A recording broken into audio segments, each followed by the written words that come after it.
Hello everyone. Today we're going to review chapter 17 and chapter 18. Although Professor Ricci may have not covered these two chapters yet, uh, he wants us to preview it for the end of this quarter. So chapter 17, does debt policy matter? Chapter 17 and chapter 18 is mainly about MM theory and optimal capital structure. Number 2, leverage and the cost of capital. So Spam Corp is financed entirely by common stock and has a beta of 1.0. The firm is expected to generate a level perpetual stream of earnings and dividends. The stock has a price-earnings ratio of 8 and a cost of equity of 12.5%. The company's stock is selling for $50. Now the firm decides to repurchase half of its shares and substitute an equal value of debt. The debt is risk-free with a 5% interest rate. The company is exempt from corporate income taxes, so no tax shield. Assuming MM theory are correct, calculate the following items after the refinancing. A, the cost of equity. So given a 12.5 cost of equity before, according to MM theory, so if we add that half and half, the cost of capital will stay the same. So the debt we find the expected return on equity would be, this is the cost of equity and this is the cost of debt, and according to MM it must equal to the previous cost of equity. So the expected return on equity or the current cost of equity is 20%. B, the overall cost of capital, according to MM theory, the overall cost of capital will remain the same. C, the price-earnings ratio. This question says it maintains the perpetual stream of earnings and dividends.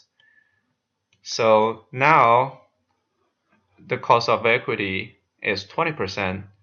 So earning to price ratio must equal to 20%. So price to earnings ratio is the inverse of the earnings to price ratio. So the price ratio is 1 over 20%, so it's 5. D, the stock price. Assuming MM theory are correct, the stock price will not move. It will remain the same at $50. E, the stock's beta. So since the debt is risk-free, its beta is 0. The beta of the stock is found then by, so the company's beta is 1.0. So now half in equity and half financed by debt. So the stock beta is 1 over 0.5, so it's 2. Number 5, MM's propositions, true or false? A, MM's propositions assume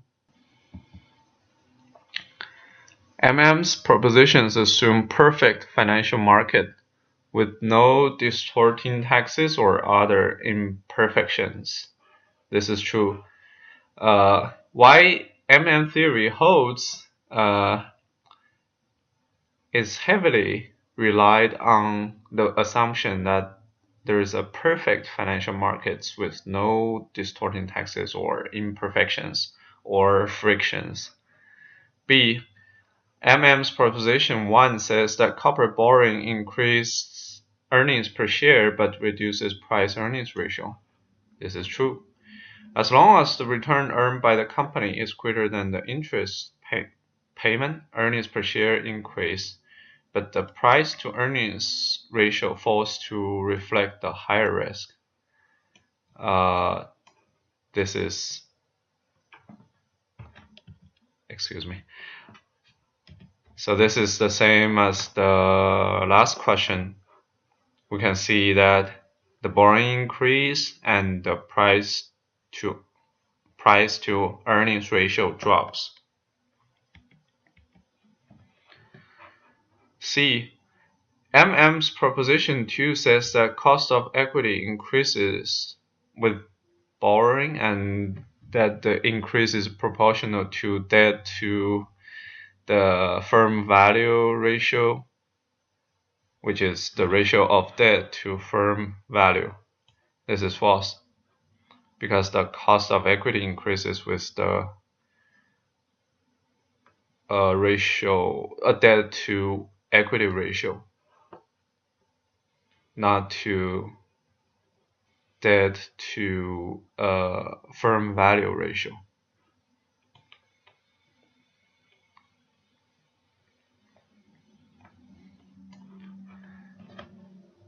D. MM's proposition 2 assumes that increased borrowing does not affect the interest rate on the firm's debt.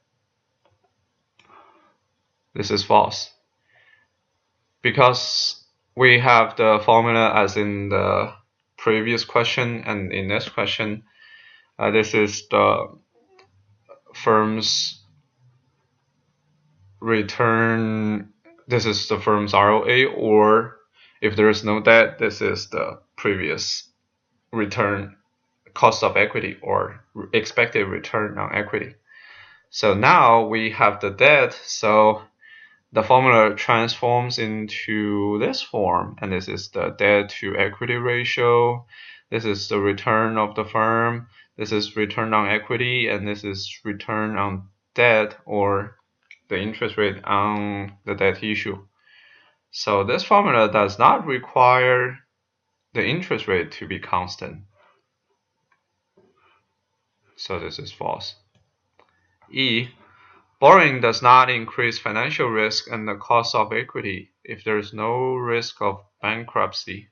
This is false because debt amplifies variations in equity income. You can think of debt as a leverage. F. Borrowing increases firm value if there is a clientele of investors with a reason to prefer debt. This is false because the value only increases when the clientele is not satisfied. You can refer to the clientele hypothesis to when we're talking about dividend policy.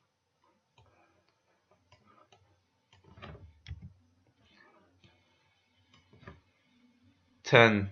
MM Proposition 1. Here's a limerick.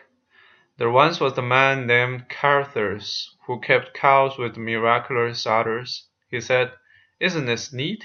They gave cream from one teat and skim milk from each of the others."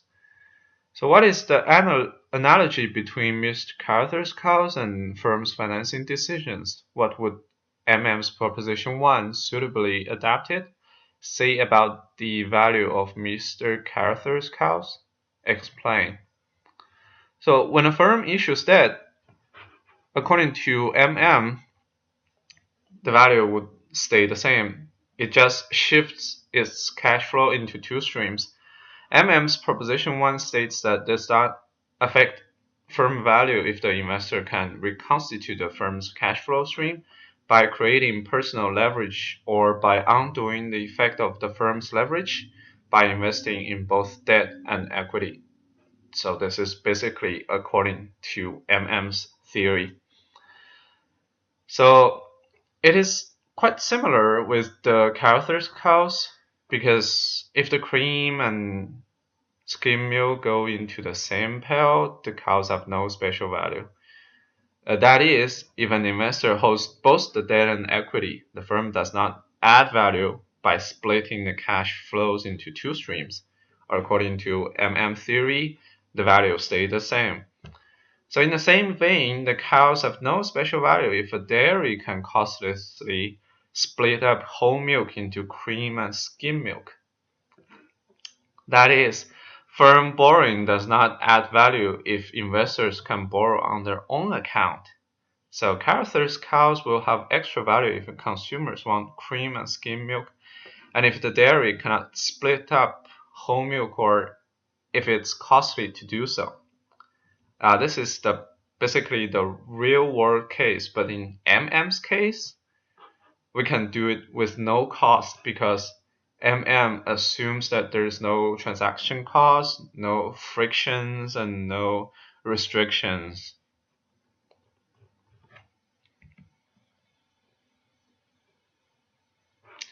Number 11, MM Proposition 1. Executive Chalk is financed solely by common stock and has an outstanding 25 million shares with the market price of $10 a share. It now announces that it intends to issue 160 million of debt and to use the proceeds to buy back common stock.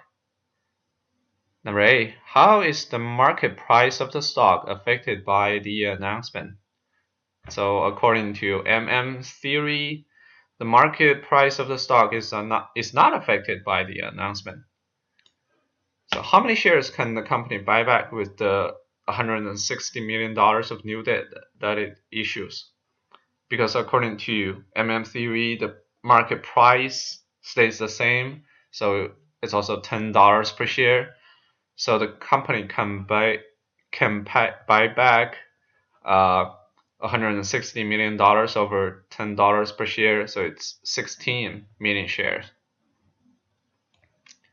C. What is the market value of the firm equity plus debt after the change in the capital structure? Also, according to MM, the market value of the firm is unchanged. So it's equity plus debt. Now it has 9 million outstanding equity and 160 million in debt. So it's $250 million. Or we can use the 25 million shares multiplied by $10 per share. So it's also $250 million. What is the debt ratio?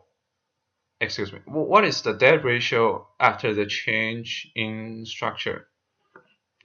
So after the change in structure, the debt ratio is debt over debt plus equity.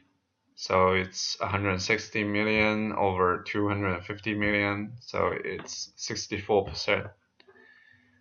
Who, if anyone, gains or loses? No one gains or loses because we are basically based our calculation on the MM theory. 21. Leverage and the cost of capital. Omega Corporation has 10 million shares outstanding, now trading at $50 per share, $55 per share.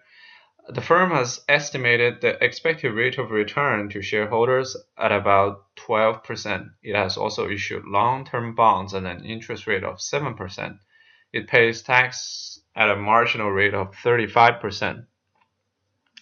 So what is Omega's after-tax weighted average cost of capital? This question does not give us how many debt finance this company, how much debt issue finance Omega Corporation. So in the following solution, we need to assume that 200 million of long-term bonds have been issued. So now the value of equity is $55 per share times 10 million outstanding shares is $550 million. And the value of the firm is debt plus equity. So the debt is 200 million and equity is 550 million. So it's $750 million. And the debt to the firm value ratio is 200 over 750. So it's 26.7%. And the equity share is 73.3%. So the after-tax weighted average cost of capital. You are currently the only person in this conference. The after-tax weighted average cost of capital is equals. This is the interest rate on debt, and this is the tax shield. The debt share, the cost of equity, and the equity share. So the after-tax weighted average cost of capital is 10%. B, how much higher would weighted average cost of capital be if Omega used no debt at all?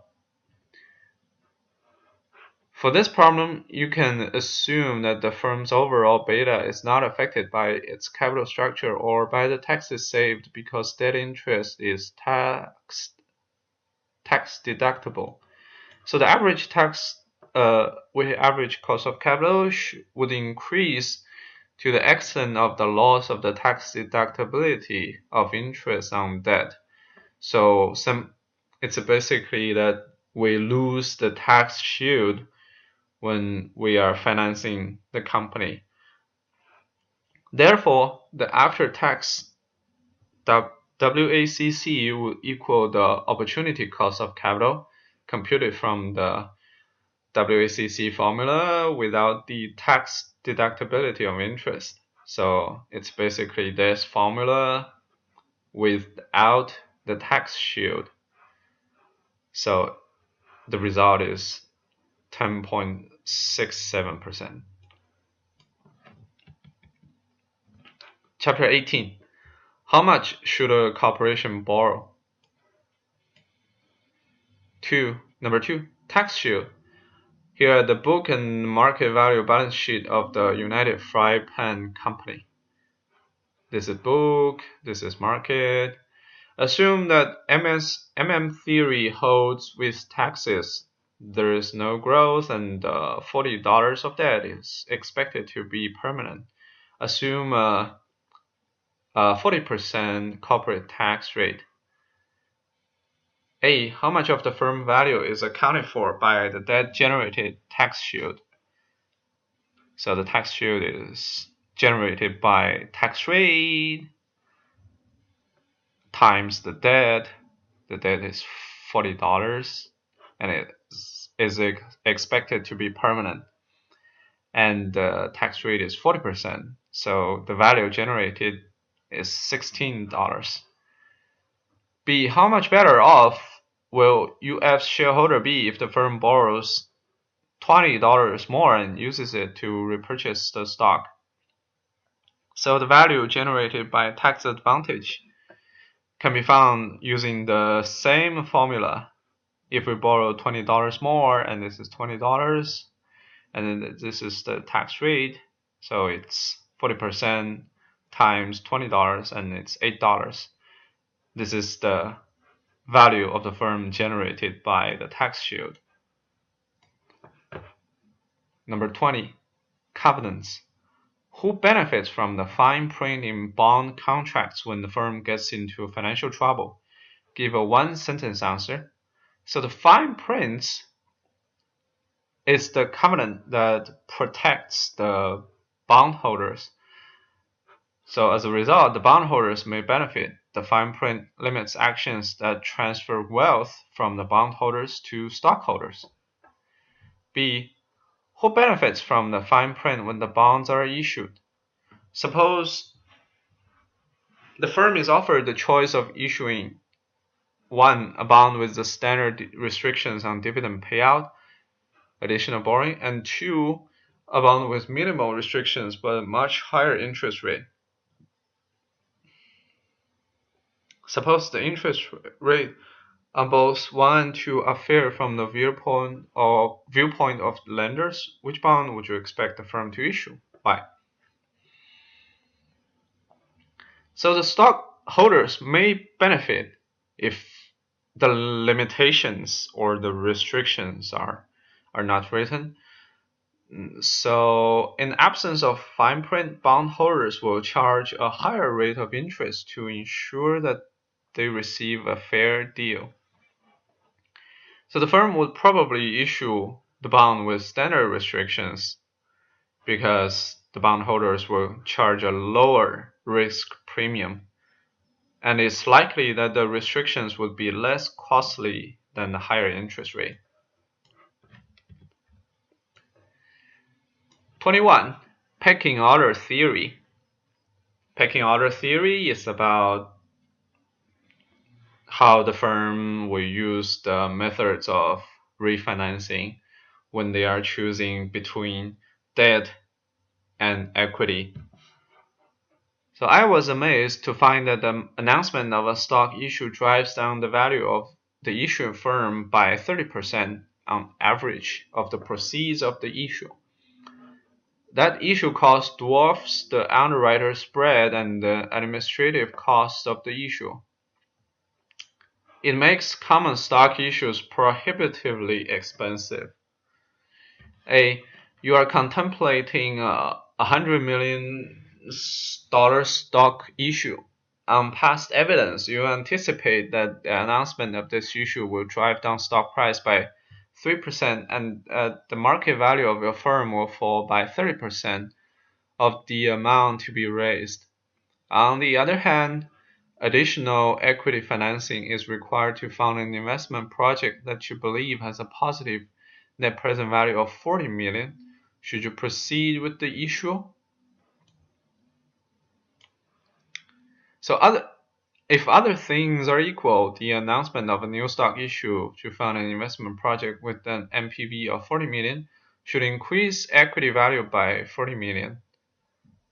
Well, you have to subtract the issue costs. But based on past evidence, management expects equity value to fall by $30 million. There may be several reasons for this discrepancy. One, investors may have already discounted the proposed investment. However, this alone would not explain a fall in equity value. So the prevalent explanations to this phenomenon is that the company sends a not so good signal if they choose equity over debt.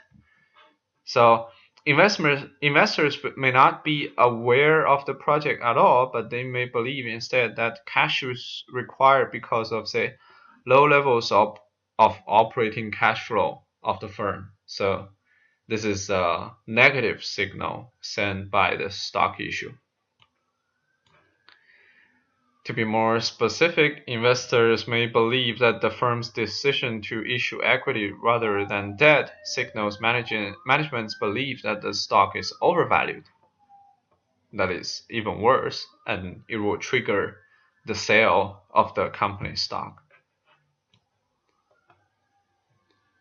So in this case, I may not proceed with the issue.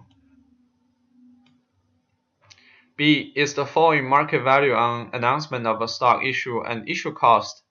In the same sense as an underwriter spread, respond to the quote that begins this question. The fall in value is not an issue cost in the same sense as the underwriter spread. It's not the same thing. If the stock is indeed overvalued, the stock issue merely brings forward a stock price decline that will occur eventually anyway. And if this stock is not overvalued, management needs to consider whether it should release some information to convince investors that its stock is correctly valued. Because if you choose stock over the debt, it's a negative signal. Or whether it could finance the project by an issue of debt, that is a better choice. So that's all for chapter 17 and chapter 18. Thank you.